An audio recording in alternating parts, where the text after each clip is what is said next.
بچے چھوٹے ہوں تو ماں کو موت سے ڈر لگتا ہے. ماں رو رو کے کہتی ہے میں نہ مروں, میری بیٹیاں بڑی چھوٹی ہیں, میرے مرنے کے بعد میرے بچے رل جائیں گے. ہر ماں کی حسرت ہوتی ہے میں بیٹوں کے چہرے دیکھوں, میں بیٹیاں عزت کے ساتھ گھر بھیجوں. پردے میں میری بہنیں بیٹیوں کے لیے دعا کر رہا ہوں, اللہ تمہیں اولاد کے سر پہ سلامت رکھے. ماں کینسر کی مریضہ بھی ہو, اسے موت سے ڈر لگتا ہے کہ میرے بچے بڑے چھوٹے ہیں. زہرا کی اولاد چھوٹی تھی اور بابے کی قبر پہ اگری بابا میں مرنا چاہتی ہو, بابا اب زہرا کو موت دے دے, بابا انہوں نے مجھے بڑا ستایا. رسول نے منبر بنایا ہے, سقیفہ میں جھگڑا ہو رہا تھا, غدیر میں نبی نے خطبہ دیا ہے, سقیفہ میں دنگا اور فساد ہو رہا تھا, غدیر میں نبی نے علی کا ہاتھ پکڑا ہے, سقیفہ میں حضرت عمر نے حضرت ابو بکر کا ہاتھ پکڑا ہے, غدیر میں رسول نے کہا تھا یہ میرا مولا ہے, سقیفہ میں حضرت عمر نے کہا تھا اسے میں خلیفہ بناتا ہوں. اب فیصلہ گھر جا کے کرنا, قبر کی رات بڑی اندھیری ہے اور کفن میں جیب نہیں ہوتی, قبر میں الماری نہیں ہوتی, اندھیری رات ہے, فرشتوں کو جواب دینا ہے. غدیر میں خلیفہ مصطفیٰ نے بنایا ہے, سقیفہ میں خلیفہ حضرت عمر نے بنایا ہے. فیصلہ گھر جا کے کرنا, قرآن میں اطاعت نبی کی واجب ہے یا حضرت عمر کی واجب.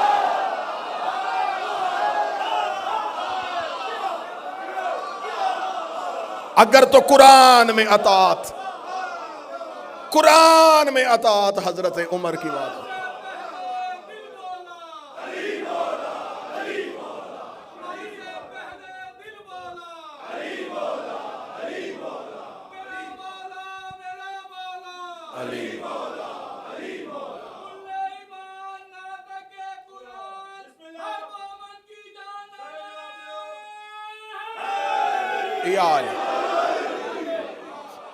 اگر تو قرآن میں اطاعت ہے حضرت عمر کی واجب, پھر ہم شیعہ پیچھے ہٹتے ہیں.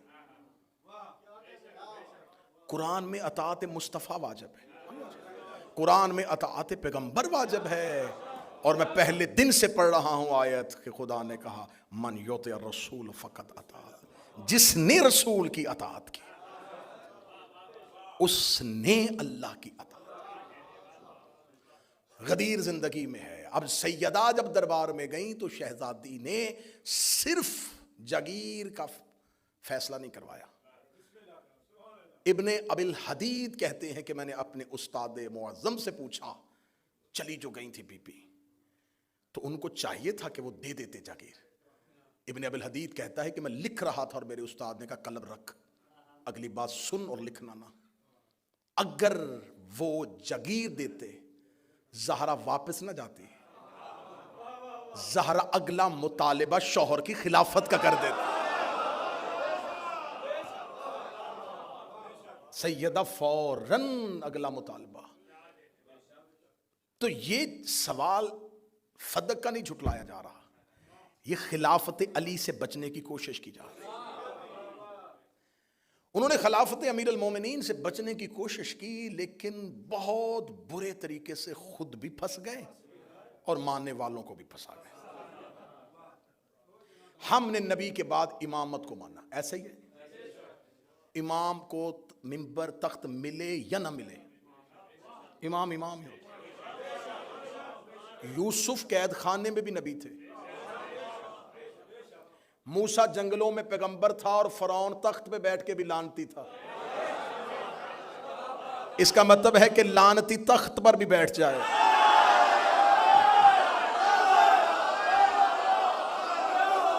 وہ لعنتی ہی رہتا ہے. میں نے لعنتی کی بات کی ہے اور میرا مجمع بہت بڑا لکھا ہے, انہیں پتا ہے کہ میں نے لعنتی ہی کی بات کی ہے.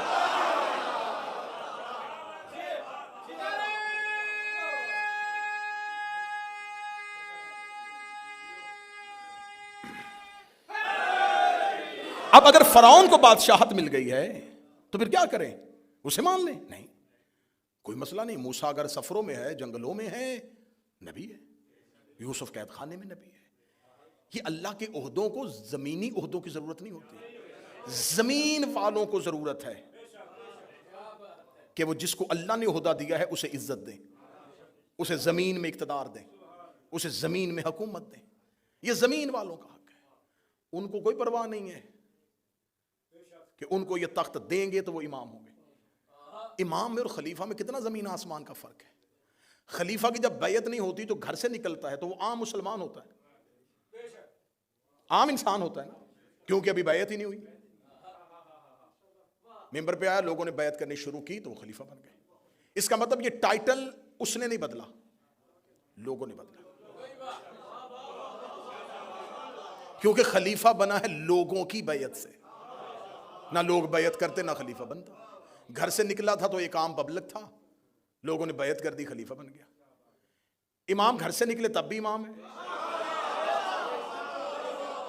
اکیلا مسجد میں نماز پڑھ کے واپس چلا جائے پھر بھی امامت کی. ہاں, زمینی صورتحال بدلنے سے عزت اور عہدہ نہیں بدلتا. اب فقہ کس نے بتانی تھی؟ امام نے. ہم نے رسول اللہ کے بعد سلسلے کو ٹوٹنے نہیں دیا. رسول کے فوراً بعد ہم نے مولا علی کو مان لیا. مولا علی نے ہم تک فقہ پہنچا دی, مولا کے بعد مولا حسن نے پہنچا دی, اس کے بعد مولا حسین. ہر دور کا امام فقہ پہنچاتا گیا. ادھر فقہ کا کوئی بندوبست نہیں ہے. ادھر صرف بادشاہت ہے, خلافت, پہلا خلیفہ, دوسرا خلیفہ, تیسرا خلیفہ, چوتھا خلیفہ. بعد میں یاد آیا کہ ہمارے پاس تو امام ہے ہی نہیں. میں حقائق پڑھ رہا ہوں. اب آج اہل سنت کے جتنے بھی اسکول آف تھاٹ ہیں, حنفی ہیں, شافعی ہیں, حنبلی ہیں, مالکی ہیں, یہ سارے کے سارے اسکول آف تھاٹس کہتے ہیں کہ جو ہمارا سب سے پرانا بزرگ ہے وہ ابو حنیفہ ہے. یہ سب سے پہلے آئے تھے. یہ جب آئے ہیں اس وقت تک حکومت پہنچتی پہنچتی چوتھے دور کو کراس کرتے ہوئے پانچویں دور کے قریب پہنچ گئی. 4 خلافتوں کا دور گزر گیا اور مسلمانوں کے پاس ابھی تک کوئی فقہ نہیں تھی. تم نے پہلا امام بنایا ابو حنیفہ کو. جب تک وہ امام نہیں بنے تھے تم کس کی فقہ پر عمل کرتے تھے؟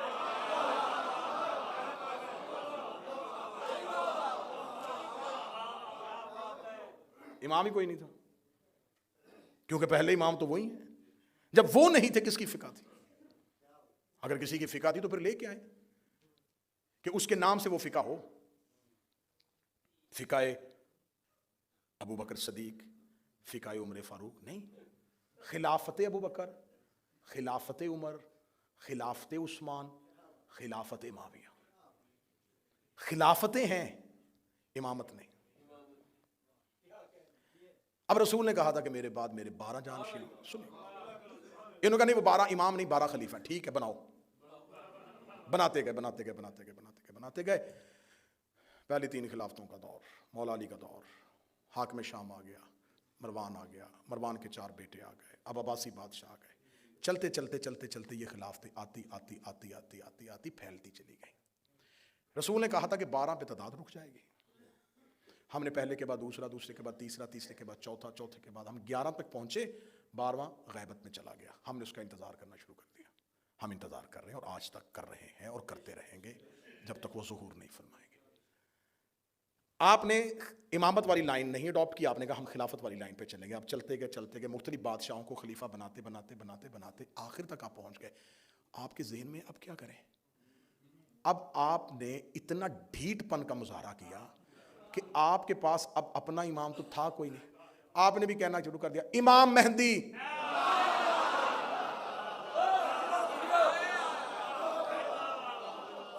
اچھا امام علی نہیں کہا.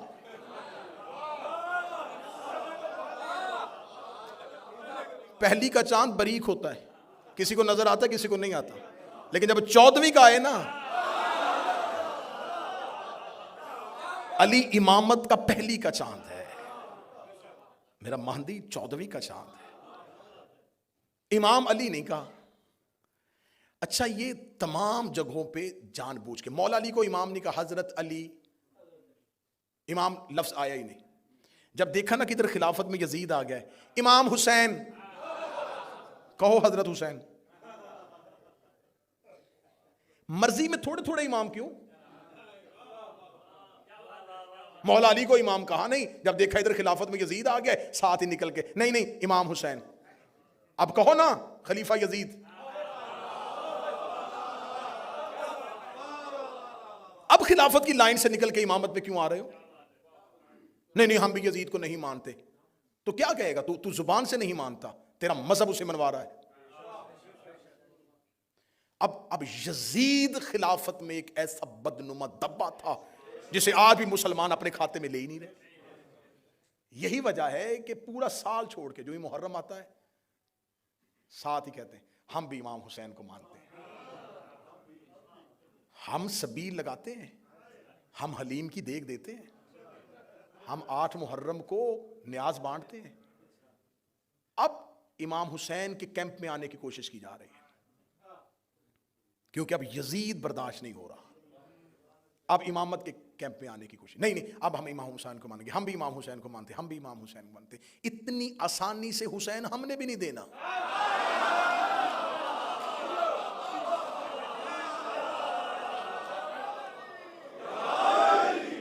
اتنی آسانی سے ہم آپ کو حسین نہیں دیں گے. ہم نے کوئی حسین آسانی سے لیا؟ ہم آسانی سے حسین نہیں دیں گے کہ آپ آج اور آگے ہم یہ حسین کو مانتے. اب آپ نے حسین کو نہیں. حسین ایک نظام کا نمائندہ ہے، یزید بھی ایک نظام کا نمائندہ ہے. حسین اپنی مرضی سے امام نہیں بنے، اسی نظام کے تحت امام بنے. سطر اگلی بڑی مشکل ہے، کم کلیجوں سے نیچے اترے گی. یزید بھی مرضی سے خلیفہ نہیں بنا،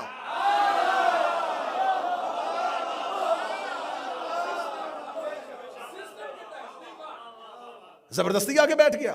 نہیں، کس نے بنایا تھا؟ ہاں وہ اس کے باپ اس کے لیے وصیت کر کے گئے آ جاؤ آ جاؤ آ جاؤ آ جاؤ آ جاؤ. باپ وصیت کر کے کہتے باپ کو کس نے بنایا تھا؟ اس کے لیے تیسرے خلیفہ نے سفارش کی تھی. تیسرا خلیفہ کس نے بنایا تھا؟ وہ جی ان کے لیے دوسرے خلیفہ کمیٹی بنا کے تھے. دوسرا کس نے بنایا تھا؟ اس کے لیے پہلا وصیت کر کے چلا گیا تھا. پہلا کس نے بنایا تھا؟ وہ جی سقیفے میں مسلمانوں نے بنایا تھا. پھر مان جا یزید سقیفے کی پیداوار ہے.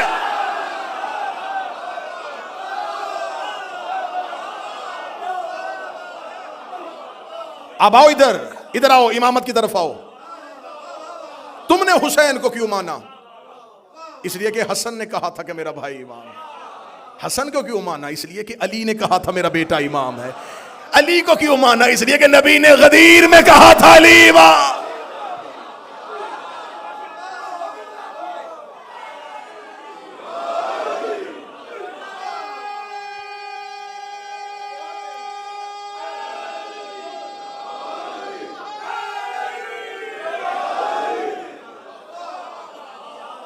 یہ ہے سیدہ کی تحریک.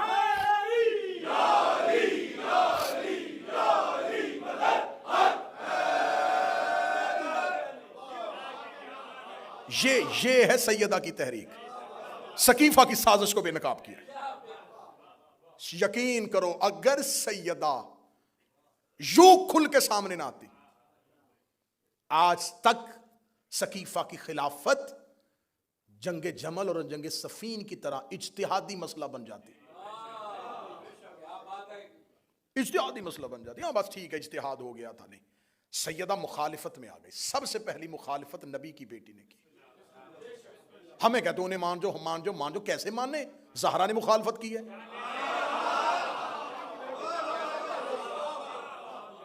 بھئی کیسے تسلیم کر جائے؟ نبی کی بیٹی مخالفت کر رہی ہے، وہ وصیت کر کے جا رہی ہے. کیا میں ان لوگوں کو اچھا نہیں سمجھتی؟ میں ان کے لیے بددعا کروں گی. ہم انہیں کیسے تسلیم کر لیں؟ لہٰذا سیدہ نے اس بہت بڑی سازش کو بے نقاب کیا. غدیر محفوظ ہو گیا، سقیفہ بدنام ہو گیا. بدنام کر دیا نبی کی بیٹی نے اپنی تحریک کے ساتھ. اب جب یہ اسلام دو نظام کے تحت چل رہا ہے، ادھر خلافت چل رہی ہے، ادھر امامت چل رہی ہے. خلافت والے اپنی خلافتیں بانٹتے پہنچتے آپس میں جھگڑے، آپس میں اختلافات. امامت مطمئن ہو کے چل رہی ہے. خلیفہ کے بیٹوں میں جھگڑا ہوا ہے، میرے پاس اب وقت نہیں رہا، بھائی نے بھائی قتل کیا ہے، بیٹے نے باپ کی آنکھوں میں آگ کی سلائیاں دی ہیں. جاؤ جا کے پڑھو عباسی اور اموی بادشاہوں کی اولادوں کا کردار، وہ کیا کیا کرتے رہے. وہاں حکومتوں کی لڑائی اور جھگڑے ہوئے. امام کے جانے کے بعد کسی امام کے 11 بیٹے، 13 بیٹے، 9 بیٹے، 8 بیٹے، کوئی جھگڑا نہیں. انہیں پتا تھا امام ہم نے نہیں بنانا، اللہ طے کرے گا اور جو ہوگا وہ اگلا امام. خلافت کے گھر جھگڑا رہا، امامت کے گھر جھگڑا نہیں. امام مطمئن رہے. انہیں پتا تھا امام کے بیٹوں نے اختلاف نہیں کیا امامت میں کہ مجھے امام بناؤ میں امام بنوں گا، نہیں، وہ مطمئن ہے. وہ کس لیے مطمئن؟ انہیں پتا تھا کہ امام ہم نے نہیں بنانا. جب امام کے بیٹے مل کے امام نہیں بناتے، سر نہ ہلانا، زبان سے بولنا، جب امام کے بیٹے مرضی سے امام نہیں بناتے تو غلام کے بیٹے مرضی سے امام کیسے بناتے؟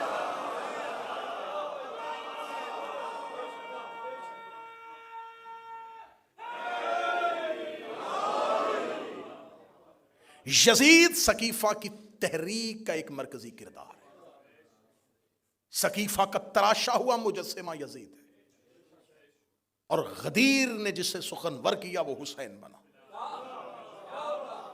خلافت کی عمر اتنی تھوڑی تھی کہ خلافت کو 6 نمبر پہ آ کے یزید جیسی بیماری لگ گئی.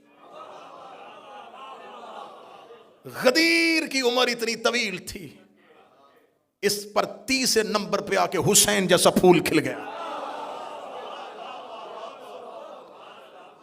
اب یزید حسین سے بیعت نہیں مانگ رہا تھا، سقیفہ پھر غدیر سے بیعت مانگ رہا.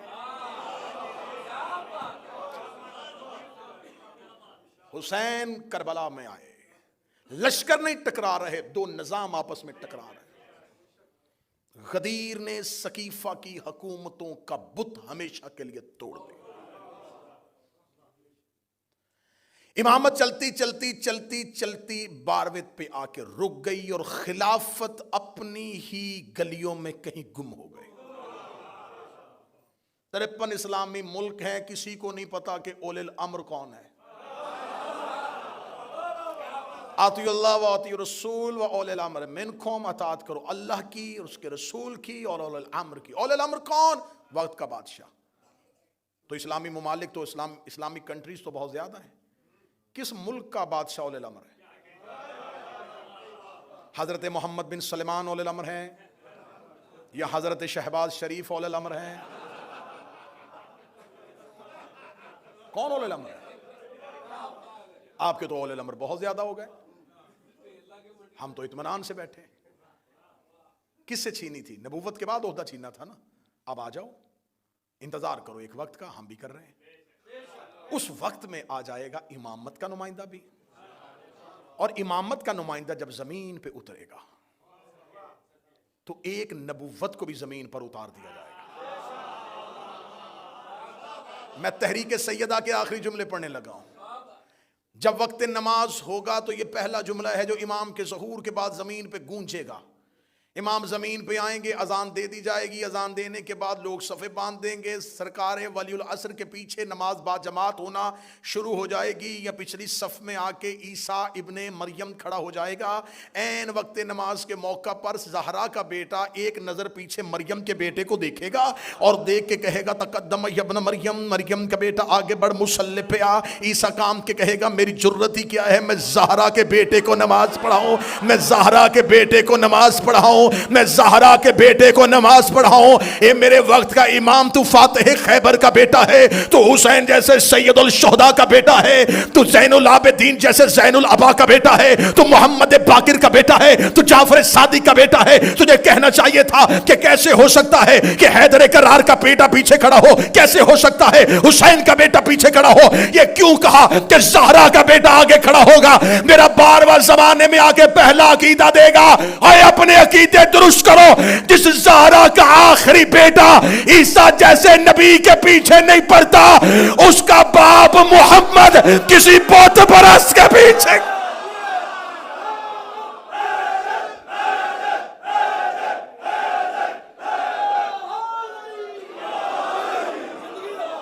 انتقام میں حجت شروع ہوگا. زہرا کے دشمنوں سے۔ میرا مولا تمہیں اپنی زندگی میں ظہور دکھا دے۔ ہماری آنکھیں بند ہوں تو میرا بارواں آئے، ہمیں قبروں سے اٹھنے کی توفیق دے۔ میرا مولا انتقام ہی زہرا کے دشمنوں سے شروع کرے،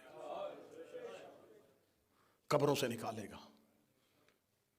روایات مذہب جعفریہ کی چاہو گے میں ممبر پہ دکھانے کے لیے، قبروں سے نکال کے الٹا لٹکائے گا، کہے گا جلاؤ ان کو۔ مذہب اسلام میں میت جلانے کی اجازت نہیں ہے، میرا بارواں کہے گا جلاؤ ان کو۔ میں ان کے بدن سے آگ کے شعلے دیکھنا چاہتا ہوں۔ اے رحمت للعالمین کا بیٹا، کیوں ان کے جسم سے آگ کے شعلے دیکھنا چاہتا ہے؟ رو کے میرا بارواں کہے گا نہیں بھولی مجھے دادی کے دروازے کی۔ جلتے ہوئے شعلوں میں روتی رہی ہے زہرا، جلتے ہوئے شعلوں میں روئی ہے مصطفیٰ کی بیٹی۔ جن بچوں نے یہ محنت کی ہے، میں مصائب کے آغاز میں ان کے لیے دعا کروں، اللہ ایان عباس کو، ناصر کو اور جتنے بھی بیمار ہیں شفا دے۔ اللہ فروغ عزا کو، اللہ اس بارگاہ کے منتظمین کو، ان کے عہدے داران کو، ان کی خدمت گزاروں کو۔ حسین کی ماں کسی کا محتاج نہ بنے۔ فرانس سے آئے ہوئے میرے محترم بابا انوار شاہ جی تشریف فرمائے ہیں، سیدہ ہمیشہ انہیں اپنے گھر کی نوکری نصیب فرمائے۔ جلتے ہوئے شعلوں میں مارا ہے نبی کی بیٹی۔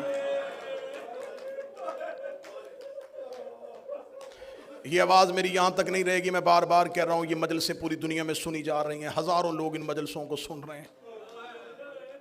میں تم سب کے عقیدوں کو سلام کرتے ہوئے آواز جہاں پہنچانا چاہتا ہوں وہاں پہنچانے لگا ہوں، تاکہ میں قیامت والے دن نبی کی بیٹی کے سامنے شرمندہ نہ ہوں۔ مسلمانوں، تمہارے مذہب میں اگر چور قرآن پہ ہاتھ رکھ کے قسم دے دے تم اس کی قسم مان لیتے ہو، قاتل قرآن اٹھا لے تو مان لیتے ہو۔ میں مذہب جعفریہ کا ایک ادنا سا طالب علم، حسین کا عزادار، ماتمی حسینیہ بریڈ فورڈ میں بیٹھ کے ممبر پہ مائک پہ دو علموں کے درمیان کھڑے ہو کے کہہ رہا ہوں، مجھے اللہ کی وحدانیت کی قسم، مجھے نبی کی رسالت کی قسم، مجھے زہرا کی عزت کی قسم، مجھے حسن کی عصمت کی قسم، مجھے حسین کی 13 ضربوں کی قسم ہے، میں غلط پڑھوں نبی امت میں سے نہ اٹھائے، علی اپنے پیروکاروں میں سے نہ اٹھائے، حسین اپنے عزاداروں میں سے نہ اٹھائے، میرا حشر قیامت والے دن یہودیوں کے ساتھ کرے۔ اتنی قسمیں اور بددعائیں کوئی نہیں دیتا۔ دو علموں کے درمیان ممبر پہ اتنی قسمیں کھا کے صرف سنیوں کو یقین دلانے لگا ہوں، قتل ہوئی ہے نبی کی بیٹی، طبعی موت نہیں مری، قتل کیا گیا ہے نبی کی بیٹی کو۔ میرا کام تھا قسمیں کھانا، اب جا کے علماء سے پوچھنا کس نے قتل کیا تھا نبی کی بیٹی کو، کون دروازے پہ آ کے مارتا رہا تھا مصطفیٰ کی۔ قتل ہوئی ہے پیغمبر کی بیٹی۔ اور جوان بیٹیوں کے باپ بیٹھے ہو، جب زہرا نے دنیا چھوڑی ہے، منتظر شاہ بی بی کی عمر اتنی تھی جتنی کربلا میں حسین کے اکبر کی عمر تھی۔